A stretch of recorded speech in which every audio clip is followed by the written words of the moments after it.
살아계시는 하나님, 일하시는 하나님, 오늘도 임마누엘로 우리와 함께 하십니다.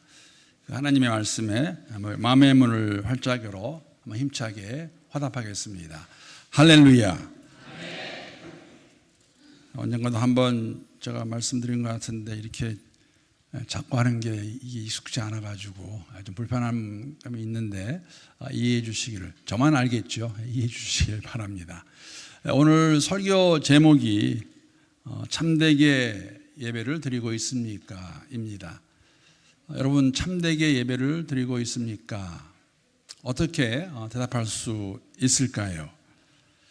사실 예배를 생각하게 되면 요새 자주 이렇게 문제로 부각이 되거나 또 하는 이야기들이 있는 것을 저희들이 알 수 있습니다. 그러한 그 문제로 다루는 것들을 보게 되면 이러한 이야기 있습니다. 예배하는 사람들이, 예배하는 자가 교회에서 보이는 태도와 일상에서의 보이는 태도가 그 사이에 차이가 있는 것은 아닐까. 아마도 어쩌면 그러한 이유로 인해서 오늘날 사회가 교회를 향하여, 성도를 향하여서 여러 가지 좀 비판적인 말들을 많이 하고 있는 것이 아닐까 하는 생각을 해보게 됩니다. 한편으로는 처음에는 이게 왜 이럴까 그랬는데 요새는 미디어에서 하도 그런 말을 하게 되니까 저희도 그냥 뭐 그런가 보다 하는 그런 마음이 들 때도 있는 것 같기도 합니다. 또 하나는 그러한 이야기도 문제로 이렇게 부각되기도 하고 말을 하기도 하는데, 그것이 뭐냐면 우리가 예배에 기울이는 정성에 따라서 하나님께서 우리의 그 정성의 반응을 보이시고 우리를 복을 주신다라는 그런 생각도 있는 것 같습니다. 그러니까 예배에 쏟는 내 정성이 하나님의 마음을 움직일 것이고, 그 움직이신 하나님께서 우리를 복을 주시는데 이 땅에서의 뭐 건강이라든지 삶의 번영이라든지 또 아니면 성공도 우리가 얻을 수 있다라는 그러한 생각도 있지 않나 생각해 보게 됩니다. 여러분, 예배의 목적은 하나님께 영광을 올려드리는 것이고, 우리는 예배 가운데 인격적으로 하나님과 만남이 있는 것이 이제 예배라는 것이죠. 또 다른 그 예배에 오늘날 많이 그런 면이 있는 것 같습니다. 이런 이야기들을 많이 합니다. 성도가 예배에 나오면서 예배자로서 적극적으로 참여하는 것이 아니라 자칫 잘못하면 한편의 어떠한 공연을 보는 것 같은 그러한 분위기를 우리가 만들고 있지는 않은가. 예를 들면은 뭐 찬양팀이 얼마나 찬양을 잘 하나라고 이렇게 보는 사람의 방관자의 관점으로 보게 되면 나는 찬양하지 않아도 괜찮은 것 같은, 아니면 또 예배에 와서 저 설교자의 설교를 통해서 얼마나 감동을 얻었나, 그런 거를 가지고 예배가 끝났을 때에 오늘 예배가 뭐 좋았다, 은혜를 받았다, 그렇게 말하고 있지는 않은가 생각해 봅니다. 그렇다면 여러분, 오늘 설교의 제목과 같이 우리가 드리는 예배는 하나님께서 진정으로 원하시는 참되게 예배를 드리고 있는 것일까? 아니면 우리까지 가지 않더라도 나는 하나님 앞에서 참되게 예배를 드리고 있는 것일까 생각해 봅니다. 이렇게 말씀을 드리는 이유는 사실 예배하면 저도 나눌 것이 참 많습니다. 사실 이번에 이 말씀을 준비하면서 이 제목을 잡으면서 그런 생각 해봤어요. 제가 오늘까지 살아오면서 드린 예배가 몇 번이나 될까 한번 생각해 보았습니다. 아시는 분은 아시겠지만 저는 소위 말하는 모태신앙입니다. 모태신앙의 한 그 특성이 뭐냐면 그냥 갓난아기 때부터 교회를 다니기 시작하는 것입니다. 기억이 하나도 없습니다. 그런데 부모님이 그렇다고 그러니까 그런 줄 아는 것이죠. 그래서 제가 갓난아기 때, 그리고 아주 어렸을 때 교회 간 생각은 저는 전혀 나지 않습니다. 어떤 분들은 뭐 2살, 3살 때 예배 드린 것을 말씀하시는데 저는 없습니다. 저는 기억이 나는 게 초등학교 가면서부터 그 분방 공부하는 그 생각이 나면서 그때부터 예배를 드렸구나 하는 생각이 나는데, 그때부터 시작해서 제가 예배를 얼마나 드렸나 생각해 보니까 목회를 하기 전까지 최소한 저는 1년에 52번은 교회를 다니는 게 분명합니다. 그러니까 40 더하기 52 하게 되면 한 2080번 정도가 나옵니다. 그런데 여러분, 우리 교회도 보게 되면 아마 우리 교회에서, 우리 멜번 한인교회에서 예배를 가장 많이 드리는 사람이 있다면 저도 그 중에 한 명일 것입니다. 저희 교회 그 퍼블릭 월십이라고 그러죠. 우리가 함께 모여드리는 예배가 주일에 2번이 있고 주중에 새벽 5번 모이고 또 수요일 저녁에도 예배가 있어서 8번의 예배가 있습니다. 근데 주일 1부, 2부 예배는 뭐 방식이 좀 다르긴 하지만 동일한 예배니까, 그러니까 저는 일주일에 7번 예배를 드리는 것이죠. 일주일에 7번이면 1년에 365번입니다. 제가 2011년부터 목회를 했으니까 13년간을 사실 감사하기도 했어요. 그냥 저는 매일 예배를 드리는 게 됐습니다. 특별한 일이 없으면. 그래서 그거를 계산해 봤더니 6,812번이 나옵니다. 2080 더하기 6,812 했더니 한 9,000번 정도 제가 오늘까지 살아오면서 예배를 드린 사람이라는 것이죠. 뭐 예배 많이 드리는 게 뭐 그렇게 중요할까? 하나도 중요하지 않습니다. 질문은 이렇게 많은 예배를 드렸는데 이 예배의 의미가 무엇일까? 이 예배가 나와는 어떠한 관계가 있는 것일까? 특별히 여러분, 조금 전에도 말씀을 드렸지만 초등학교 때도 그랬고 중고등학교 때도 그랬고 그때는 사실 잘 뭘 몰라서 교회를 다니면서 예배를 드렸다고 말씀드릴 수 있습니다. 그러나 대학교 이후로 제가 간증하는 것과 같이 하나님을 인격적으로 만난 다음에 드린 이 모든 예배와 내 삶은 무슨 관계가 있는 것일까? 아니면 오늘 설교의 제목과 같이 나는 정말 참으로 참되게 예배를 드리고 있는 것일까 하는 그러한 자문을 했고 생각해 보았습니다. 사랑하는 성도 여러분, 참되게 드리는 예배가 어떤 예배입니까? 어떤 예배를 드려야 여러분과 제가 내가 참되게 예배를 드리고 있다고 말할 수 있을까요? 사실 이 질문에 대한 답은 예수님이 이미 직접 제자들에게 말씀해 주셨습니다. 요한복음 4장 23절 24절 말씀입니다. 우리가 잘 아는 내용인데 제가 오늘은 세 번역으로 올려놨습니다. 우리 한번 함께 한 목소리로 읽겠습니다. 참되게 예배를 드리는 사람들이 영과 진리로 아버지께 예배를 드릴 때가 온다. 지금이 바로 그때이다. 아버지께서는 이렇게 예배를 드리는 사람들을 찾으신다. 하나님은 영이시다. 그러므로 하나님께 예배를 드리는 사람은 영과 진리로 예배를 드려야 한다. 예수님이 하신 말씀입니다. 이 말씀 보게 되면 하나님은 영이시기 때문에 이 하나님을 예배하는 사람들은 영과 진리로 예배를 드려야 된다고 말씀하고 있습니다. 그러니까 영과 진리로 드리는 예배가 참되게 드리는 예배가 되겠지요. 성령께서 인도하시는 가운데에, 함께 하시는 가운데에 진리에 따라 드리는 예배를 의미합니다. 여러분, 진리는 그리스도 예수이십니다. 참되게 드리는 예배는 어떠한 예배일까? 그렇게 되면은 성령께서 주장하시는 가운데에 우리가 진리를 더 깨닫고 알아가는 예배가 참되게 드리는 예배라고 정의할 수 있습니다. 물론 다른 여러 가지 모습으로도 설명할 수 있지만 제가 오늘 이 본문 가지고 제목을 가지고 함께 나누기 원하는 내용은 무엇이냐면 오늘 본문을 통해서 영과 진리로 드리는 예배, 참되게 드리는 예배가 어떠한 것인가를 저희들이 한 3가지 정도로 보여주고 있습니다. 어떤 설교자가 그러더라고요. 목사님 맨날 설교할 때마다, 저는 그런 사람은 아닙니다. 그런데 그런 분들 계세요. 특히 장로교 분들이 그거 많이 합니다. 장로교 목사들이 3포인트 설교. 그러니까 어떤 청년이 물어봤어요. 목사님 매주 왜 3포인트 설교만 하십니까?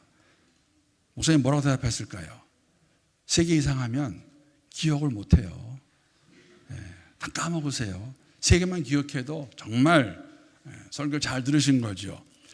오늘 본문 내용을 통해서 보게 되면 참되게 드리는 예배는 이렇게 말씀드리기 원합니다. 본문의 모습 보게 되면 꾸밈이 없는 예배이고 아주 단순한 예배라고 그렇게 말씀을 드릴 수 있습니다. 여러분, 한 가지 기억할 수 있으면 좋겠습니다. 구약의 제사와 신약의 예배, 오늘 우리가 드린 예배는 본질적으로 동일합니다. 왜냐하면 제사나 예배의 대상자는 여호와 하나님이시기 때문에 그렇습니다. 우리가 드리는 예배의 대상자는 하나님이십니다. 오늘 본문 말씀을 보게 되면 시작이 그때라 그렇게 기록하고 있습니다. 여러분, 그때가 언제입니까? 이 새해를 시작하면서 함께 여호수아서를 묵상하고 있는 분들은 이때가 어느 때인지 그때가 어느 때인지 다 아시고 계시죠. 이스라엘 민족이 아이성을 두 번째로 공격해서 승리한 때가 바로 그때입니다. 사실은 굉장히 어렵게 힘들게 얻은 승리입니다.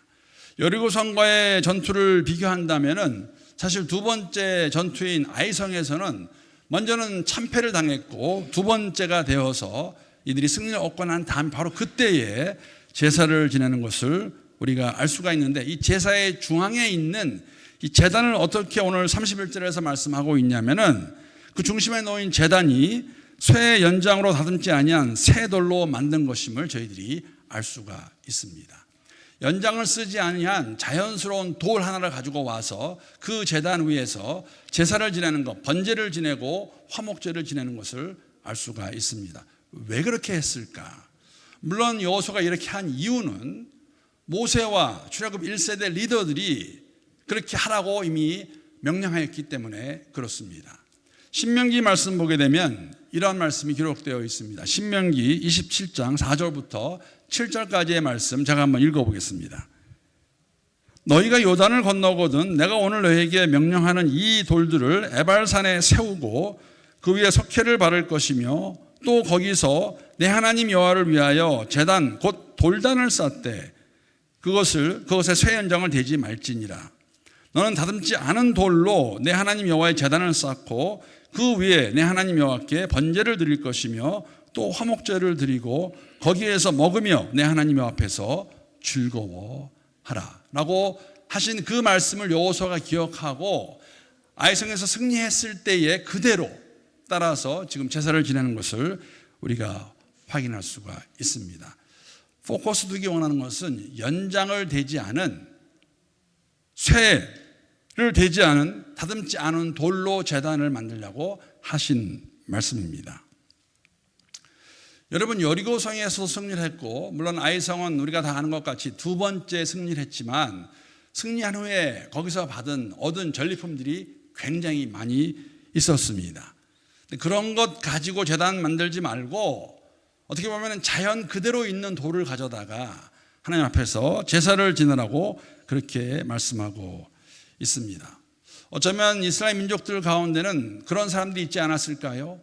이왕이면 우리가 어렵게 승리를 거뒀는데 좀 더 멋지게 보기 좋게 하면 좋지 않을까라고 말한 사람이 있었을지도 모르겠습니다. 그런 마음을 가지는 것이 이상하지 않습니다. 여러분 기억나시죠? 왜 아이성에서 첫 번째 전투에서 그들이 패배합니까? 왜 이길 수 없었습니까? 그것은 여리고성을 여리고성 공격했을 때에 함락되는 그 성에서 여러분 아간이 취한 것이 기억나세요? 그 문과 함께 아름다운 신할의 아름다운 외투 한 벌이었습니다. 신할은 바벨론 제국입니다. 바벨론 제국은 당시에 가장 어떻게 보면 부흥한 그러한 굉장히 큰 그러한 나라에서 가져온 멀리서 온 여러분 전리품들이 이것만 있었을까요? 다른 것들이 많이 있었습니다. 그런데 하나님께서 원하시는 것은 뭐냐면 이미 모세를 통해 주신 말씀 뭐냐면 이런 것들 가지지 말고 이런 거로 치장하지 말고 아무도 손대지 않은 쇠연장을 대지 않은 그 돌을 가져다가 제단을 쌓아서 그 제단 위에서 제사를 지내라고 하나님께서 말씀하십니다. 여러분 이것이 무엇을 저에게 말해주는 것일까요? 하나님이 원하시는 제사, 하나님이 원하시는 예배는 어떤 외모의 화려함이라든지 또 우리가 보기에 참 멋있다 그런 것들이 아니라 정말 영과 진리로 참되게 드리는 예배, 연장으로 다듬지 않은 그 돌 위에서 하나님이 원하시는 번제와 화목제를 드리는 것이 우리에게 원하시는 것임을 알 수가 있습니다. 하나님의 마음은 그때나 오늘이나 동일합니다. 우리가 주 앞에 나올 때에 어떠한 마음으로 어떠한 자세로 나와야 될까요? 여러분 우리가 예배를 드린다는 것이 물론 요새는 유럽뿐만 아니라 한국에 가도 정말 웅장한 교회들 참 많습니다. 정말 아름다운 교회들 참 많습니다. 여러분 그러한 예배당을 먼저 지어놓고 거기에서 아주 잘 세련된 언어라든지 또 아니면 정말 어느 밴드와 비교해도 정말 잘하는 그러한 밴드의 음악에 맞춰서 드리는 예배 그럴 수도 있습니다. 그러나 오늘 본문 말씀 보게 되면 하나님께서 아이성과 여리고성을 함락한 그 이스라엘 민족에게 이미 모세를 통해 원하시는 것은 뭐냐면 자연 그대로의 정말 보잘것없는 투박한, 누가 봐도 그런 데서라고 말할 수 있는 그 돌 위에서 제사를 지내는 것을 저희들에게 보여주고 있습니다. 하나님이 원하시는 예배의 모습입니다. 이 모습 이대로 와서 우리의 마음을 드리는 가운데에 정말 참되게 드리는 예배, 사람이 보기에는, 세상이 보기에는 보잘것없이 보일지 모르지만 하나님이 기뻐하시는 예배를 저희가 오늘 본문을 통해서 다시 한번 확인할 수가 있습니다. 또 다른 모습은 오늘 본문의 모습 가운데 어떠한 예배가 참으로 참되게 드리는 예배냐면 감사와 결단이 동반되는 예배입니다. 이렇게 말씀을 드리는 이유는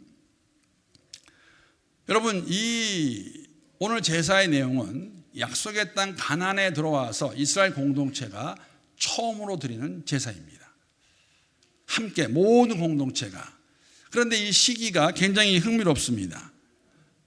왜 흥미롭냐면 여리고성에서 대승하고 난 다음에 드리는 제사가 아니라 아이성에서 한번 실패하고 그 다음에 승리했을 때 그때에 드리는 제사가 바로 이 제사, 예배라는 것이죠.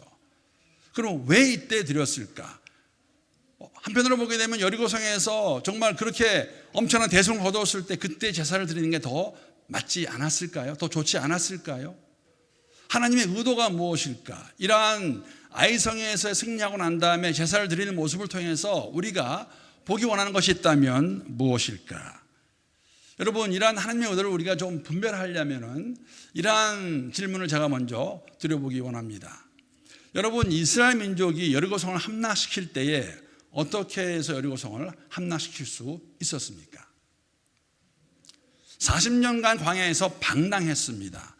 그리고 40년 만에 약속의 땅에 들어갑니다. 이스라엘 백성들의 마음 가운데, 민족의 마음 가운데, 자, 이제 지긋지긋한 광야 생활을 끝내야 되는데 저 가나안 땅에 들어가서 여리고성 그냥 가만두지 말자. 우리가 정말 용맹국생하게 최선을 다해서 그 성을 함락시켜버리자 라는 그러한 마음으로 여리고성을 찾기 때문에 여리고성이 무너졌을까요? 아니면은 모세로부터 여호수아까지 가나안 땅에 들어가는 것을 미리 준비하는 가운데에 60만 명의 그 군사들을 아주 스파르탄식으로 훈련을 잘 시켜가지고 그들이 가서 이 여리고성을 함락시킨 것일까요? 여러분, 어떻게 여리고성이 함락되었습니까? 물론 답은 다 잘 아세요. 여호수아의 전략도 아닙니다. 저는 이 부분을 묵상할 때마다 그런 생각을 가집니다. 여호수아가 2명의 정탐꾼을 보냈는데 그들이 가지고 온, 물론 기생 라합의 도움을 받아 돌아왔지만 그 성의 모든 것을 파악한 여호수아가 분명히 그 성을 치기 위해서 계획을, 플랜을, 전략을 세웠을 것입니다. 그렇지 않으면 정탐꾼 보낼 필요가 없죠. 그런데 하나님 뭐라고 말씀하세요? 여호수아야, 그냥 돌아라고 말씀하세요. 그 말씀을 들었지요. 여러분, 여리고성에서 하나님 말씀에 순종해서 그 승리를 거두었습니다. 근데 아이성을 칠 때에는 정탐꾼을 보냈습니다. 갔다 와서 뭐라고 말합니까? 우리가 보니까 다 올라갈 필요도 없습니다. 한 3,000명 정도만 가면은 충분히 이길 수 있습니다. 여러분, 그 말이 틀린 말은 아니었을 것입니다. 근데 뭐가 잘못된 건가요? 그거는 사람의 생각이었고 사람의 소리였어요. 하나님께 물어보지 않았습니다. 그래서 이길 수 있는 전쟁이었는데 거기에 가서 패하고 오고 30여 명이 죽음을 맞게 되죠. 그 다음에 아간의 죄를 깨닫게 되고 하나님께 물어보아서 하나님께서 이렇게 하라고 말씀해 주십니다. 전 군사가 다 가라. 물론 다 60만 명을 얘기한 건 아니었습니다. 하나님 주신 말씀, 그리고 성 뒤편에다가 복병을 세우라고 말씀하십니다.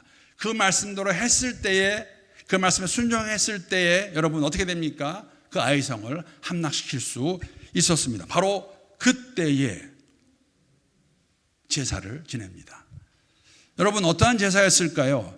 이건 감사의 예배였어요.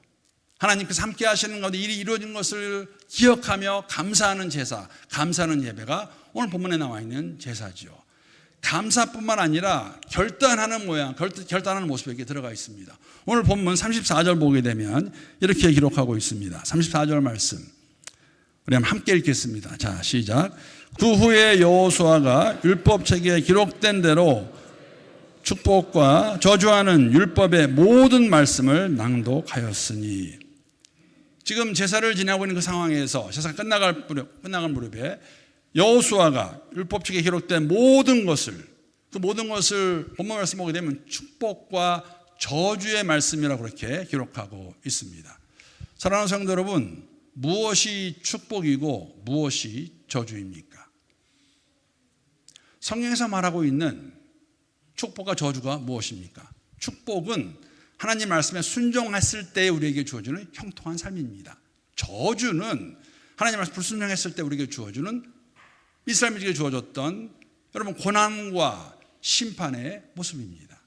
여러분, 멀리 갈 것 없습니다. 이스라엘 민족입니다. 출애굽 2세대입니다. 가나안 땅에 들어왔습니다. 가나안 땅은 약속의 땅입니다. 여러분, 여리고성은 가나안 땅의 첫 번째 전투이고 아이성은 두 번째 지역입니다. 이 내용을 보게 되면 그 위에 수많은 전투들이 있습니다. 여러분, 이 수많은 전투에서 어떻게 하는 것이 하나님의 복을 누릴 수 있는 것일까요? 어떻게 하는 것이 이길 수 있을까요? 답은 자명합니다. 무엇입니까? 하나님 말씀에 순종하면 약속의 땅인 그 땅을 정복할 것이고 그 땅에 정착해 살아갈 수 있을 것입니다. 그 말씀에 순종하지 아니하면 그들은 패배할 것이고 마침내 궁극적으로는 그 땅에서 멸망을 당할 것입니다. 이 말씀해 주시는 거예요. 여러분, 그렇기 때문에 참되게 드리는 예배라는 것은 오늘날 우리에게 주시는 말씀은 무엇보다도 먼저 우리가 주 앞에 나올 때마다, 예배를 드릴 때마다 여러분 이것을 기억하고 정말 감사할 수 있으면 좋겠습니다. 하나님 감사합니다. 죄악 가운데 있던, 죽음 가운데 있던 저를 살려주셨습니다. 감사합니다. 그리고 더 나아가서 여러분, 감사하고 그냥 떠나시면 안 돼요. 하나님 말씀하시잖아요. 우리의 예배 가운데 하나님께서 말씀하십니다. 그러면 그 말씀에 어떻게 반응하는 겁니까? 하나님 말씀대로 살겠습니다라고 결단하는 예배가 참되게 드리는 예배입니다. 9,000번 예배를 드렸지만 아마 더 이상 드렸을 것 같아요. 그 예배가 나의 삶과 무슨 상관이 있는 것일까? 여러분, 내 정성이 하나님 마음을 움직여서 나를 복주는 것은 아닙니다. 하나님 기뻐하시겠지요. 하나님이시기 때문에, 우리가 자녀이기 때문에 복을 주시는 거예요. 복을 받으면 더 감사해야 되지요. 근데 우리의 마음이 그렇지 않아요. 이것을 바로 깨닫지 못하면, 오늘 말씀을 듣게 되면, 보게 되면 그러한 것을 보여주고, 예수님도 동일하게 저희들에게 말씀하셨습니다. 요한복음 10장 27절 말씀입니다. 이 구절도 함께 읽겠습니다. 자, 시작. 내 양은 내 음성을 들으며 나는 그들을 알며 그들은 나를 따르니라. 우리의 선한 목자 되시는 그리스도 예수, 우리는 그분의 양입니다. 그분의 양으로서 음성을 듣고, 여러분 그냥 듣는 걸로 끝나지 않아요. 그들은 나를 어떻게 한다고요? 따르니라. 따른다고 말씀하고 계세요. 결단입니다. 우리가 예배를 드릴 때마다 하나님 앞에서, 하나님 보좌 앞에서, 하나님 잘못했습니다, 죄를 지었습니다, 용서해 주십시오. 하나님 용서해 주십니다. 거기서 끝나면 다가 아니죠. 말씀하실 때 그 말씀 듣고 내가 순종하게 결단하는 그러한 예배가 있을 때, 그러한 예배 모습이 있을 때 우리가 참되게 드리는 예배라고 말할 수 있지 않을까요? 그러한 예배 드릴 수 있는, 그러한 예배를 드리는 멜번 한인교회 모든 예배가 될 수 있기를 주님의 이름으로 축복합니다. 근데 그게 다가 아닙니다. 하나 더 있어요. 사실 이 부분은 여러분, 저는 이렇게 설명드리고 싶습니다. 하나님의 마음을 정말 이해해 나가는 그러한 예배의 모습입니다. 무엇이냐면, 참되게 예배 드린다는 것은 어떠한 예배일까? 여러분, 열방이 함께하는 예배가 참되게 드리는 예배입니다. 오늘 본문 마지막 구절 35절 말씀도 다시 한번 함께 읽도록 하겠습니다. 함께 읽겠습니다. 자, 시작. 모세가 명령한 것은 여호수아가 이스라엘 온 회중과 여자들과 아이와 그들 중에서 동행하는 거리민들 앞에서 낭독하지 아니한 말이 하나도 없었더라. 모세의 율법을, 하나님의 말씀을 여호수아가 낭독합니다. 이스라엘 민족이 다 그 앞에 있습니다. 장정만 있는 것이 아니라 여자들도 있고 어린아이들도 있는데 그게 다가 아닙니다. 또 누가 있습니까? 거류민들이 있습니다. 함께 동행하는 거류민들. 거류민들은 여러분 33절에 나오는 이방 사람과 동일한 히브리 단어입니다. 이방 사람. 여러분, 지금 이스라엘 민족이 가나안 땅에 들어온 지 얼마 되지 않았습니다. 그런데 어떻게 그들의 회중 가운데, 그들의 공동체 안에 이방 사람 거류민들이 있었을까요? 그러면 사실 이 질문에 가장 먼저 생각나는 사람이 있죠. 누가 있었습니까? 기생 라합이 있죠. 그의 가족들은 죽지 않았습니다. 여리고성에서 여러분 그 2명의 첩자를 정탐꾼을 구해주었기 때문에 그 대가로 그들은 목숨을 건졌습니다. 그런데 물론 여러분 출애굽기 내용을 잘 보시게 되면, 민수기 내용을 잘 보시게 되면 출애굽할 때부터 이스라엘 공동체 안에는 이방 사람들이 함께 거주했습니다. 애굽 사람들도 있었고 이 하나님을 믿는 사람들이 그 가운데 있었습니다. 그런데 다 그만두고 적어도 우리가 알 수 있는, 정확히 알 수 있는 사람 누구냐면은 기생 라합과 그의 가족들입니다. 여러분, 기생 라합이 어떠한 사람입니까? 우리가 너무나 잘 알고 있죠. 기생 라합은 여리고성에 살 때에 이미 하나님께서 이스라엘의 신이라고 말하는 여호와 하나님께서 하신 일을 이미 다 들어서 알고 있던 사람입니다. 출애굽 사건, 홍해 사건, 광야에서의 생활을 다 알고 있었고 그것을 알고 있었기 때문에 하나님을 경외하는 가운데 그것을 삶으로 실천할 수 있던 기회가 언제였냐면 2명의 정탐꾼이 왔을 때예요. 자기 목숨을 걸고 그 2사람을 구해줍니다. 믿음으로 하는 행위라고 히브리서 저자는 말하고 있죠. 그러한 라합과 그의 가족들 또 다른 이방인들이 여러분 이러한 모습은 처음이었을 거예요. 하나님 땅에 들어와서 제사를 지냈는데 하나님 말씀이 선포가 됩니다. 어떤 것이 축복인지 어떤 것이 저주인지 아마 라합도 그 가족들도 이방인들도 알 수 있었을 거예요.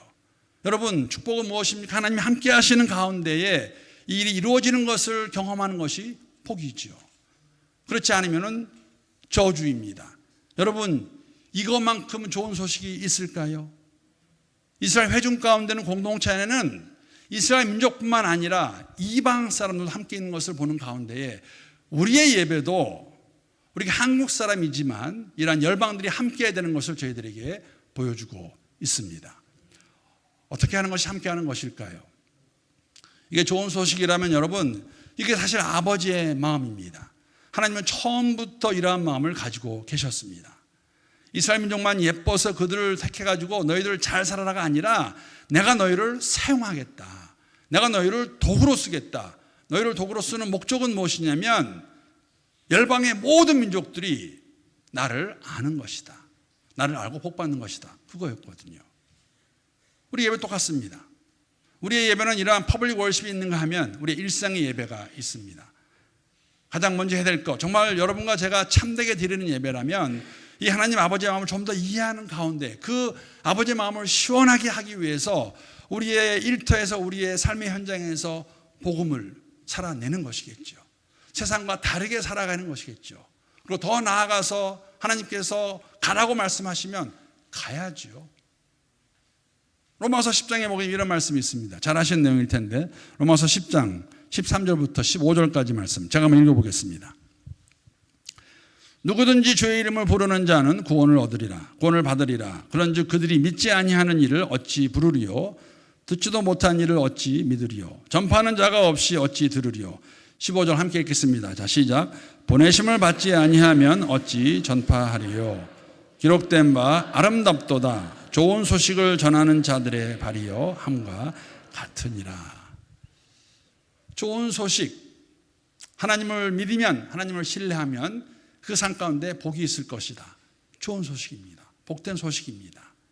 이거를 나만 가지고 있다면, 그리고 그렇게 살아간다면 하나님이 원하시지 않는 것을 우리가 확인할 수 있는 예배가 참되게 드리는 예배입니다. 하나님 마음을 이해하는 예배, 그렇게 살지 못한 삶에 대해서 하나님께 간구하는 예배가 참되게 드리는 예배입니다. 누군가는 가야 돼요.